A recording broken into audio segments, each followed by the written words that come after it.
सच की कीमत।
अफसर आने वाला था। मुखिया बोला, भाइयों और बहनों, कल विकास विभाग के अफसर सचिन वर्मा रामगढ़ आएंगे। सुना है कि सड़क बनाने का प्रस्ताव है। गांव का एक किसान रघु बोला।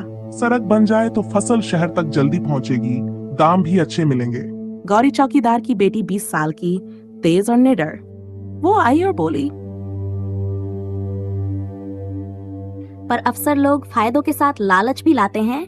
अगर रिश्वत मांगी तो?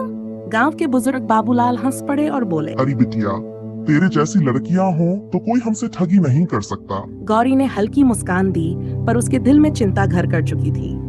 अगली सुबह धूल उड़ाती एक जीप और उसके पीछे 2 मोटरसाइकिलें गांव में दाखिल हुई। जीप से उतरे अफसर सचिन वर्मा, जिनके कपड़े और चाल डाल साफ बता रहे थे कि वे शहर के आदमी हैं।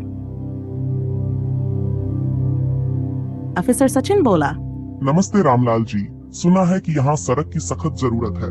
मुखिया बोला, जी साहब, बरसात में तो कीचड़ में लोग फंस जाते हैं। सचिन ने चारों ओर देखा, फिर धीमे स्वर में कहा, काम अगले महीने से शुरू हो सकता है, लेकिन गांव वालों को 2 लाख रुपए का योगदान देना होगा। गांव में फुसफुसाहट शुरू हो गई। मुखिया बोला, साहब, इतना पैसा कहाँ से लाएं? आधे लोग तो दिन भर मेहनत करके 100 रुपया कमाते हैं। अफसर सचिन बोला, तो फिर सड़क का सपना छोड़ दीजिए। अगले कुछ दिन तक रामगढ़ में बस यही चर्चा थी।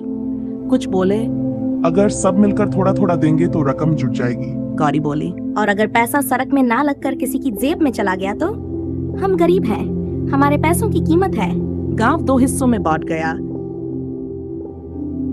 एक जो सड़क के लिए पैसा देने को तैयार थे और दूसरे जो शक कर रहे थे। एक रात गौरी कुएं से पानी भरकर लौट रही थी।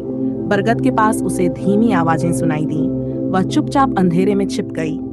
पहला आदमी बोला, सचिन साहब का आधा पैसा तो रामलाल के पास जाएगा, बाकी ऊपर तक जाएगा। दूसरा आदमी बोला, रामलाल खुश है, कह रहा है कि सड़क का काम शुरू होने से पहले ही फायदा हो जाएगा। गौरी का दिल जोर से धड़कने लगा। वह चुपचाप घर लौटी, लेकिन रात भर सो नहीं सकी। अगले दिन पंचायत में गौरी ने सबके सामने कहा, कल रात मैंने 2 लोगों को सुना जो कह रहे थे कि पैसा सड़क में नहीं जेब में जाएगा, और रामलाल जी का नाम भी लिया। मुखिया बोला, ये झूठ है, एक लड़की होकर तुम हम पर इल्जाम लगा रही हो। गौरी बोली, सच कहने के लिए लड़की होना रुकावट नहीं है मुखिया जी। गांव सन्नाटे में था। आधे लोग गौरी के साथ, आधे रामलाल के साथ। गौरी ने ठान लिया कि सच साबित करेगी। उसी रात वह अपने भाई मोहन के साथ बरगद के पास छिप गई।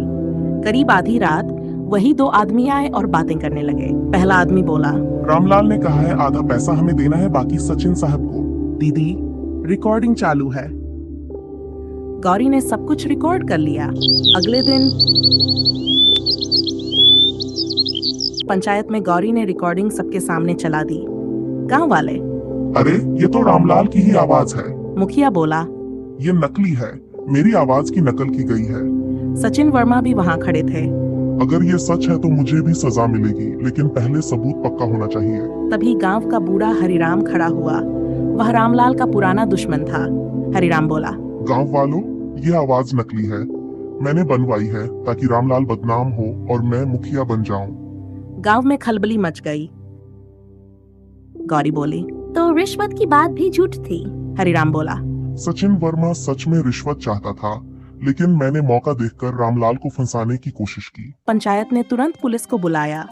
हरिराम और उसके बेटे को गिरफ्तार किया गया। सचिन वर्मा का ट्रांसफर कर दिया गया और उसके खिलाफ जांच शुरू हुई। रामलाल ने गौरी से कहा, बेटी, तेरी हिम्मत को सलाम। तूने गलत का विरोध किया, चाहे वह मैं ही क्यों न होता। गौरी बोली, बस आगे से सच का साथ दीजिए, यही काफी है। कुछ महीनों बाद बिना रिश्वत और बेईमानी के सड़क बन गई। गांव में पहली बार बसें और गाड़ियां आने लगी। बरगद के नीचे अब लोग सिर्फ गपशप नहीं, बल्कि ईमानदारी और एकता की बातें करते थे। हरिराम बोला, देखा, हम सब मिलकर सच का साथ देते हैं तो बदलाव आ ही जाता है। मुस्कुराते हुए तालियां बजाने लगे। नैतिक शिक्षा, सच की राह मुश्किल जरूर है, लेकिन उसका फल सबसे मीठा होता है। डर के कारण चुप रहना गुनाह को बढ़ावा देना है। नमस्ते दोस्तों, आपको ये कहानी कैसी लगी?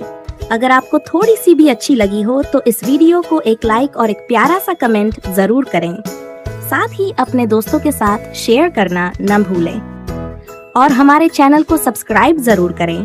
साथ में बेल आइकन को दबाएं ताकि हमारे नए वीडियो आप तक सबसे पहले पहुंच सकें। धन्यवाद।